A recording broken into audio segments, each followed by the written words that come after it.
No rain, but a couple of DNFs. Here's everything that I thought was a little bit weird about the Canadian GP. This is Aliens in the Paddock.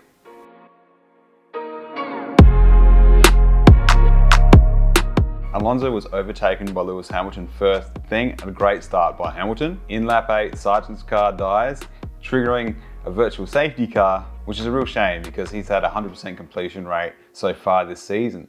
Lap 10, Oscar Piastri with a really awesome and clean overtake. Again, this rookie is really impressing me.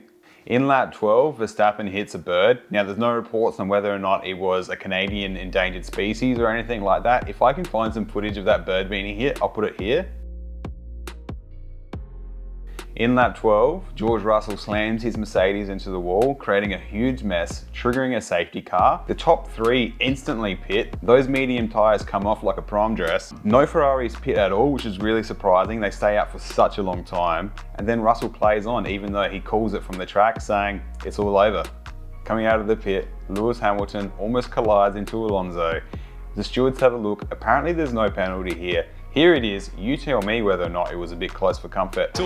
Hamilton was tight ahead of Alonso. Alonso hand off the steering wheel, unhappy with being beaten out. Alonso claiming that looked pretty dangerous to him, obviously hinting he wanted the stewards to do something.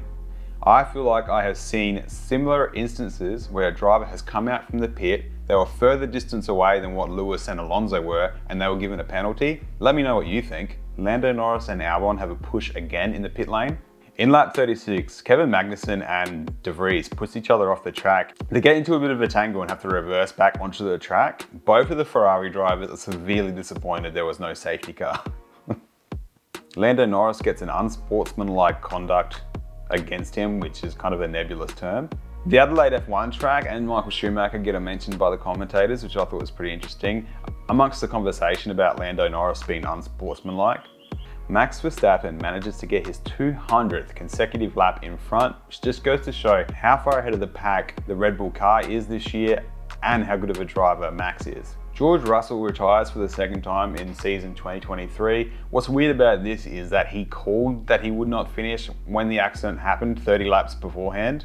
By the time lap 62 came around, we were pretty much getting all coverage of the battle for second place between Hamilton and Alonso. Lando Norris coming in with a decent overtake late in the game to try and stay in the points, considering he managed to get a 5-second penalty. Didn't end up working for him though. Max Verstappen has a giggle to himself on the radio about how awesome he is when he makes a very minor mistake. I'm going to give this one radio call of the race. To Hamilton. I almost knocked myself out on that curve. Radio call of the race is going to be a new thing that I do, where I award what I think is the best radio call of the GP.